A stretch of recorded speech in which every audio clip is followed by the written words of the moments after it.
Bonsoir. Je vous salue au nom de notre Père éternel et je vous salue au nom de notre Sauveur et Seigneur Jésus-Christ. Une fois de plus, je suis parmi vous et je suis heureux.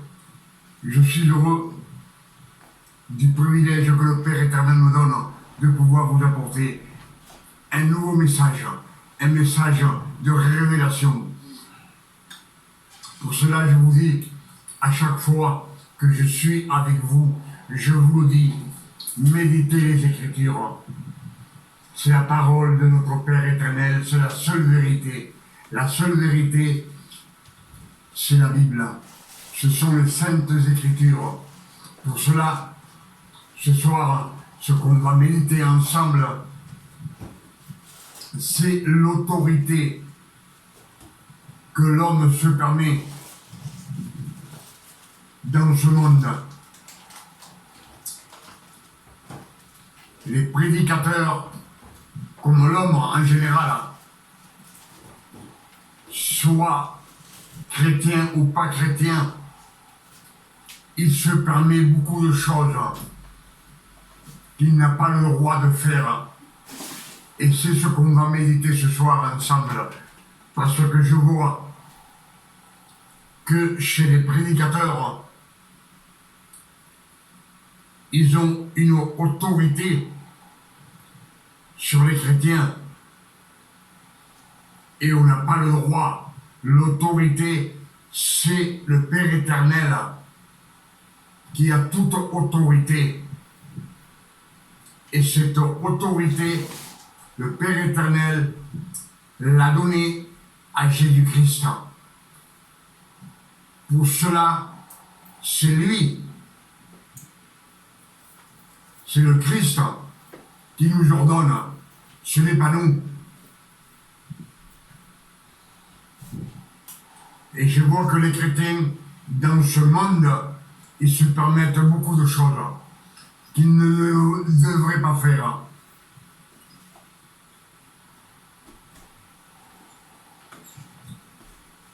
On est trop autoritaire. On veut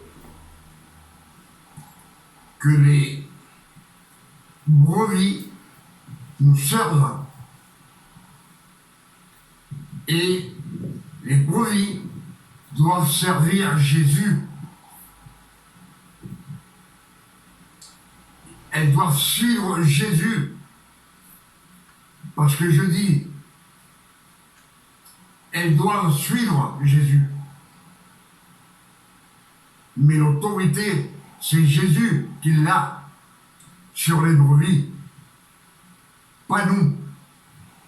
Nous n'avons aucun droit sur ces brebis. C'est sa parole qui les conduit. C'est lui qui les mène par les bons pâturages. Les bons pâturages, c'est la parole de Dieu. C'est pas autre chose. Pour cela, nous devons faire attention à ce que nous faisons nous-mêmes, étant prédicateurs. On se croit tout permis en disant, toi fais ceci, à l'autre, toi fais cela, c'est ton boulot. Toi, c'est pas comme cela que le Christ est venu. Le Christ, il te dit, je suis venu pour servir, pas pour que toi tu me serves. C'est moi qui ai payé la rançon. Le Père éternel a payé la rançon en donnant son Fils sur la croix. Et Jésus, sur la croix, c'est lui qui nous a donné la sanctification dans sa résurrection. Il nous a baptisés dans sa mort et dans sa résurrection, il nous a fait renaître avec lui ensemble et ensemble il nous a mis dans les cieux. On est avec lui caché avec Jésus. Pour tout cela, je vous dis qu'on n'a pas le droit d'être aussi autoritaire en disant toi tu as fait ceci, tu es condamné. De dire à une personne, de dire à quelqu'un, toi tu suis une mauvaise doctrine, tu iras en enfer. Toi, tout ce que tu fais, c'est mal. Tu n'as aucun droit. Personne ne peut décider du sort de son frère ou de son voisin. Il n'y a que le Père éternel qui est miséricordieux. Et toi, tu le condamnes. Tu fais comme le diable, tu le condamnes. Sur la terre, tu l'as déjà condamné. Tu dis, tu fais une fausse doctrine. Qu'est-ce que tu sais, toi, de la doctrine du Père éternel?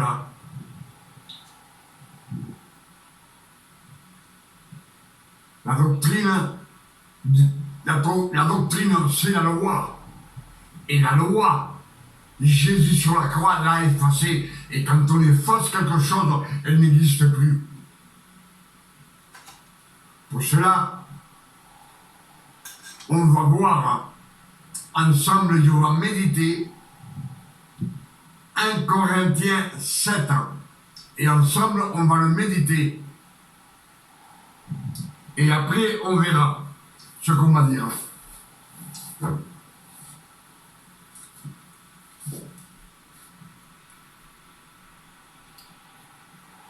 Seigneur, que la femme ne se sépare point de son mari. Si elle est séparée, qu'elle demeure sans se marier, ou qu'elle se réconcilie avec son mari, et que le mari ne répudie point sa femme. Aux autres, ce n'est pas le Seigneur, c'est moi. Si un frère a une femme non croyante, et qu'elle consente à habiter avec lui, qu'il ne la répudie point. Et si une femme a un mari non croyant, et qu'il consente à habiter avec elle, qu'elle ne répudie point son mari, car le mari non croyant est sanctifié par la femme, et la femme non croyante est sanctifiée par le frère. Autrement, vos enfants seraient impurs, tandis que maintenant, ils sont saints. Si le non-croyant se sépare, qu'il se sépare. Amen. Donc, ce que nous avons vu, c'est Corinthiens qu'on a vu ensemble.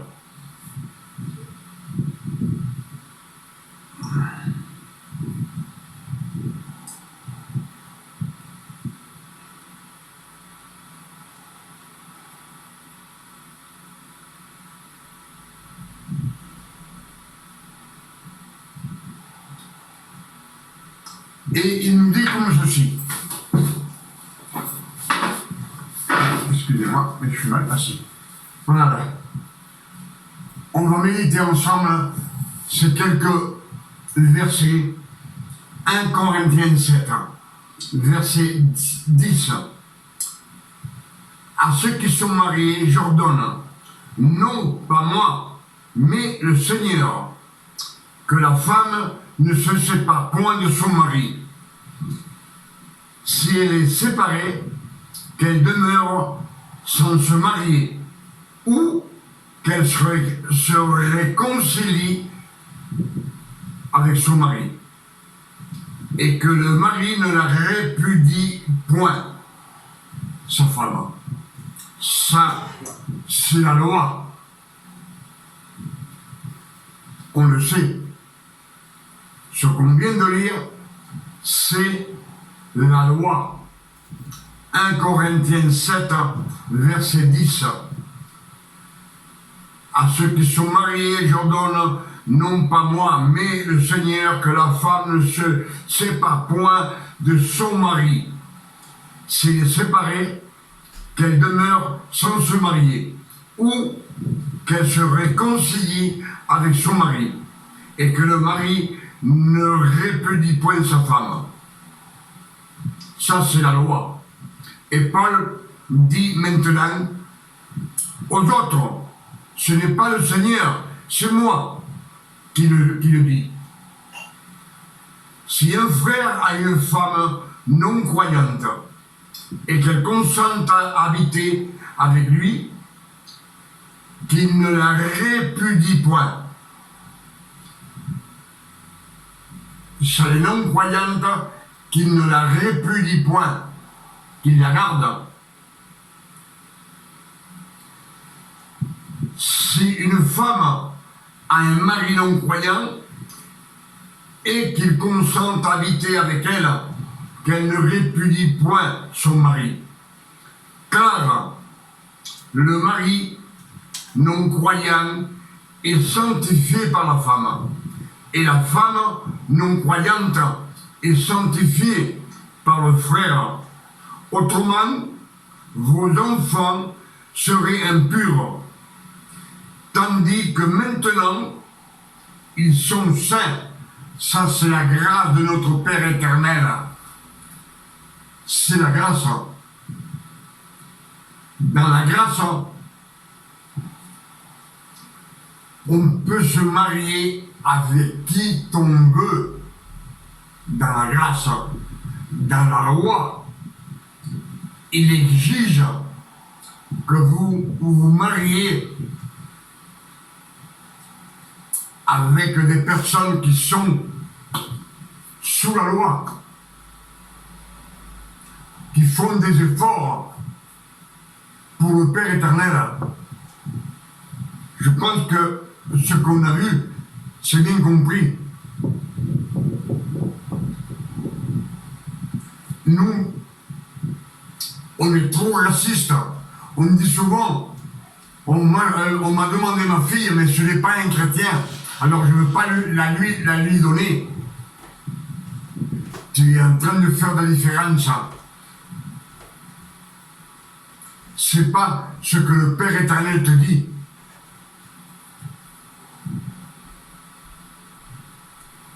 La loi, on le sait, elle t'oblige.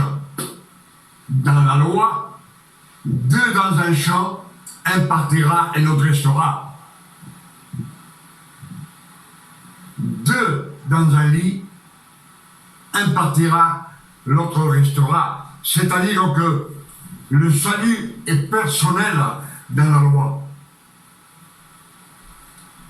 Dans la grâce, c'est une autre chose, une autre façon. C'est la nouvelle alliance où tout est permis. Et quand le Père éternel vient, l'exemple, il choisit Noé, mais il prend avec lui sa femme, ses 3 enfants, et ses 3 belles-filles, par grâce, c'est la grâce, le don de la grâce de notre Seigneur Jésus-Christ. Le bateau représente Jésus-Christ, c'est là qu'il rentre dans le corps de Christ. Abraham, ce fut pareil, il a été choisi, lui, et sa femme. Mais on sait bien que Abraham, il a pris tout ce qu'il avait, tous ses serviteurs, et tous marchèrent dans la grâce de Dieu. Dieu, tout ce qu'il faisait n'en tenait pas compte. C'est la grâce, le don de la grâce de notre Seigneur Jésus-Christ. C'est de là que Dieu, le Père éternel, a tout prédit jusqu'à aujourd'hui. C'est tout prédit. Ce qu'on a lu hier de Moïse sur le mont Sinaï où le buisson ardent est apparu à Moïse. Là, le Père éternel a tout planifié. Il a tout planifié jusqu'à ce que, plus tard, après Josué,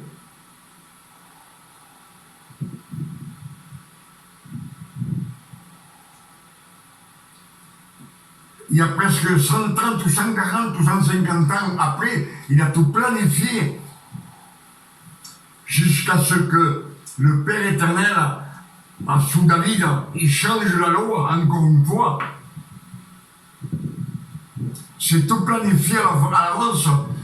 Tout ce que le Père éternel a fait, c'est pour nous récupérer à toi et à moi. Je ne sais pas si vous arrivez à comprendre. Et ce qu'on a lu aujourd'hui,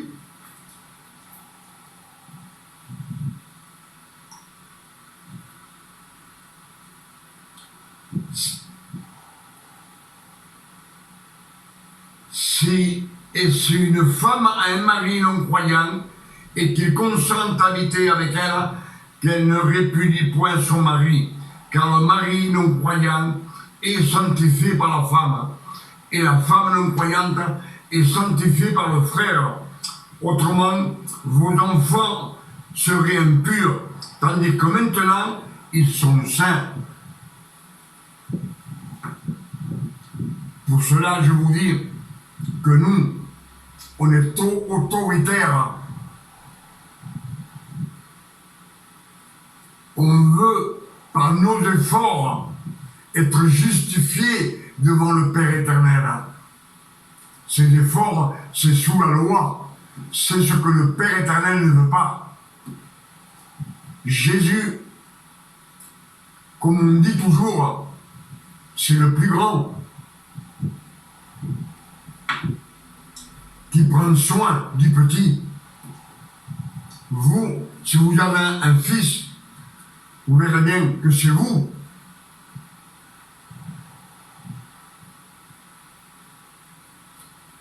qui prenez soin de lui. C'est pas votre petit un fils de 10 ou 12 ans qui va prendre soin de vous. C'est vous qui prenez soin de lui. Et c'est Jésus qui prend soin de nous. Quand on est fils de Dieu, c'est Jésus, le Christ, qui prend soin de nous. Pour cela, il est venu sur la terre et il nous dit, je ne suis pas venu pour être servi, mais pour servir et donner mon sang en rançon pour beaucoup. Je pense que vous me comprenez ce que je veux vous dire, qu'on a trop d'autorité sur la terre. Et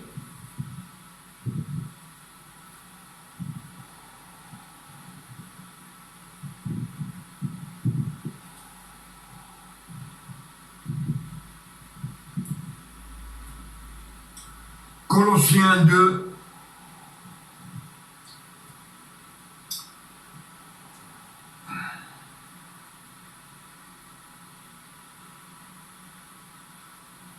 Colossiens 2, verset 21.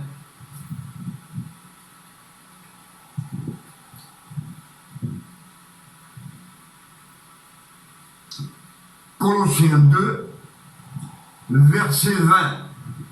Si vous êtes mort avec Christ au rudiment du monde, pourquoi, comme si vous viviez dans le monde, vous impose tous ces préceptes? Ne prends pas, ne goûte pas, ne touche pas. Préceptes qui tous deviennent pernicieux par l'abus et qui ne sont fondés que sur les ordonnances et les doctrines des hommes.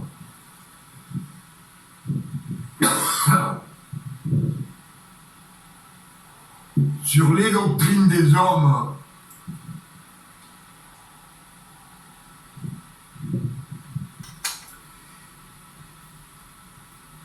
Ils ont, à la vérité, une apparence de sagesse, en ce qui indique un culte volontaire de l'humilité.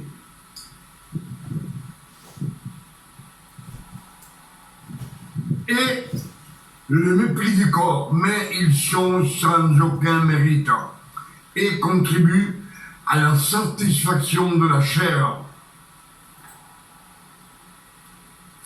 Ils sont sans aucun mérite. Tout ce que nous, on veut faire, nous, ce que on veut toujours faire ça pour Dieu, on veut faire, non, Dieu n'en veut pas de tes efforts.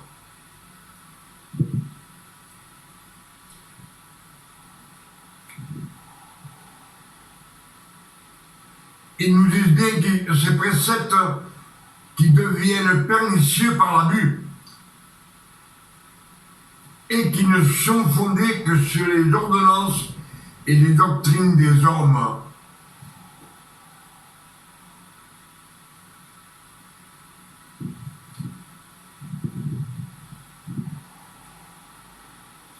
Paul dit en vérité une apparence de sagesse en ce qui indique un culte volontaire de l'humilité et mépris du corps, mais ils sont sans aucun mérite. Aucun mérite, ça ne sert à rien.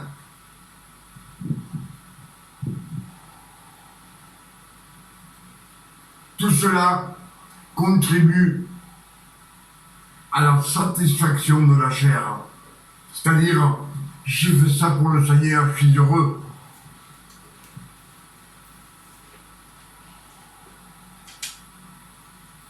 Je ne sais pas si vous me suivez, mais ce que je suis en train de vous dire,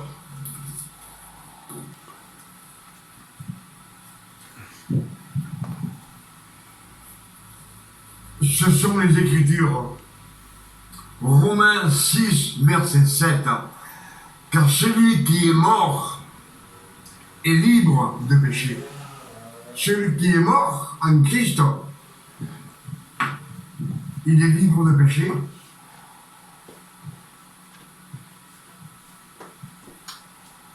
Et on est mort avec Christ.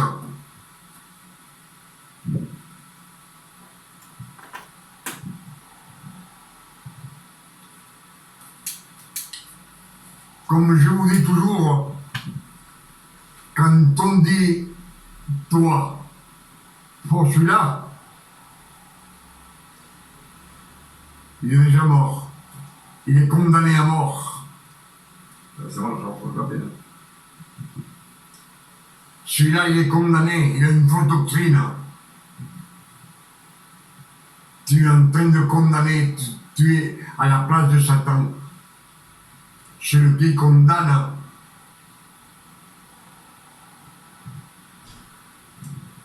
c'est le Père éternel. C'est lui qui décide, c'est pas toi. Le Père éternel est miséricordieux. Amour, il est amour, bonté, générosité.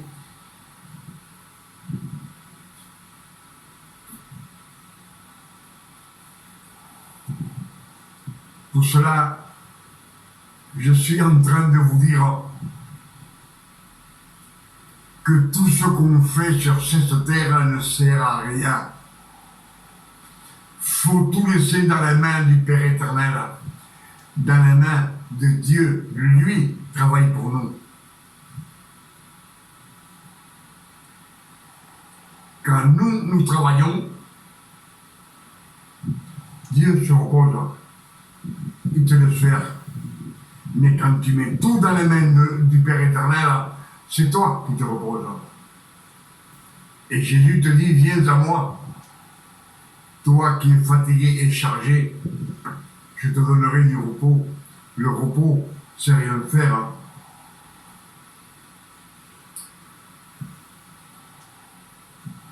Je pense que ce qu'on a médité ce soir je pense que vous arriverez à comprendre ce que les Écritures disent, parce que les Écritures sont claires. Dans la loi, on nous oblige à nous mettre à genoux, on nous oblige à jeûner, on nous oblige à demander pardon sur nos péchés. Ça, c'est la loi que Christ est venu. Quand Christ est venu, c'est lui qui a changé la loi. Il n'y a plus de sacrifice de bêtes, mais il y a le sacrifice de votre corps, de votre volonté.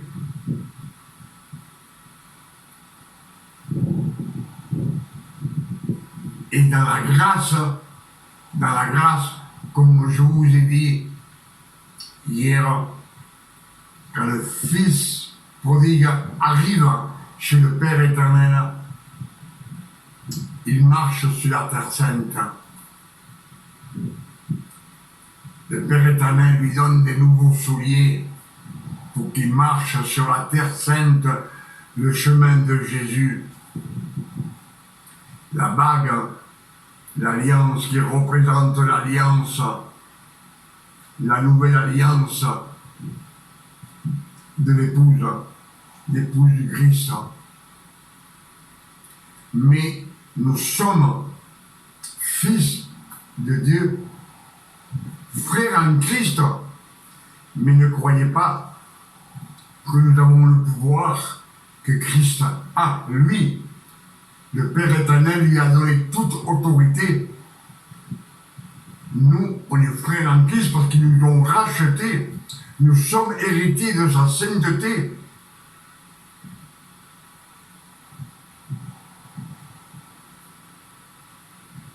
Et quand vous confiez en lui, c'est lui qui enlève votre fardeau, c'est lui qui enlève vos péchés, c'est lui qui vous nettoie. Si vous êtes, comme il dit, un œil trop vicieux dans la loi, il vous dit arrache-le. Dans la grâce, Christ vous dit, je vous enlèverai ce fardeau.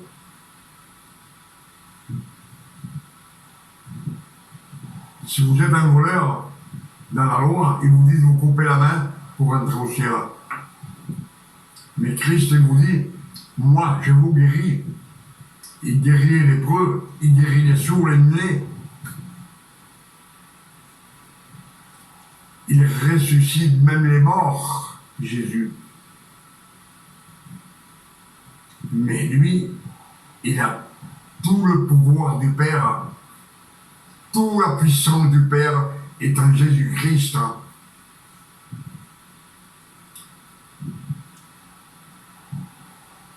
Pour cela, pendant la loi, quand les 12 apôtres, Pierre imposait les mains, il guérissait les malades. Mais jusqu'à la grâce, après c'est lui qui nous guérit.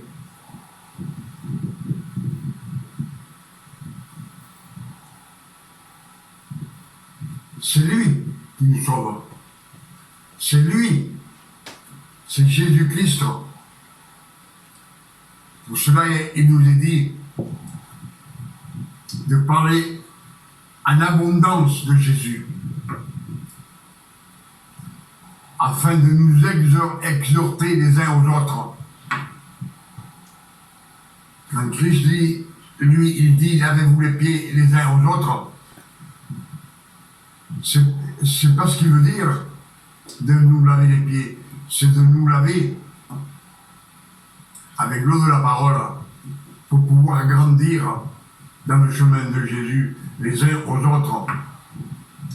Et nos révélations, les déclarer au monde entier afin que tous sachent la vérité, et d'un frère à l'autre.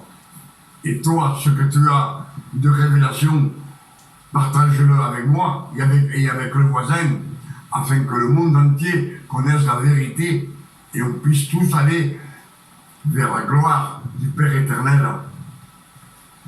Avec ces quelques mots, je vous dis, et je prie le Père éternel au nom de notre Seigneur Jésus-Christ, qu'il puisse vous illuminer le cœur de l'esprit, afin que vous puissiez marcher et grandir dans le chemin de Jésus.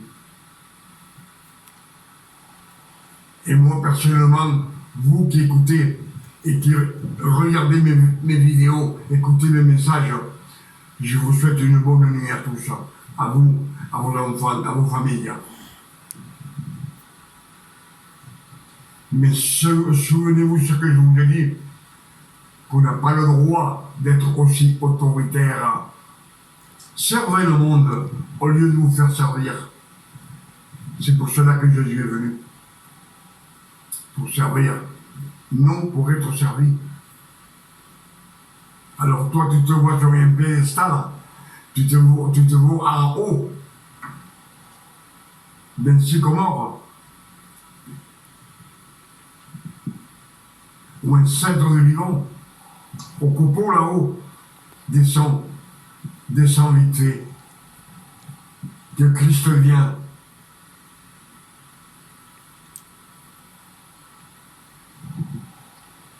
Le Dieu éternel est miséricordieux pour ses enfants.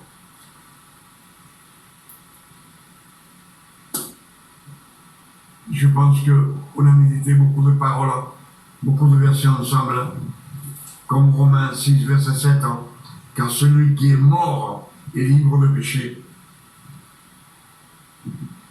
Et Colossiens 7, 2, verset 21 à 23, ne touchez pas, ne mangez pas. C'est fini tout ça. Ce sont des doctrines d'hommes. C'est ce que nous disent les Écritures. Sur cela, je vous dis que Dieu vous donne une bonne nuit de repos, de tranquillité et de paix. À vous et à toute votre famille, dans le bon nom de Jésus. À demain, si Dieu le veut et le permet. Amen.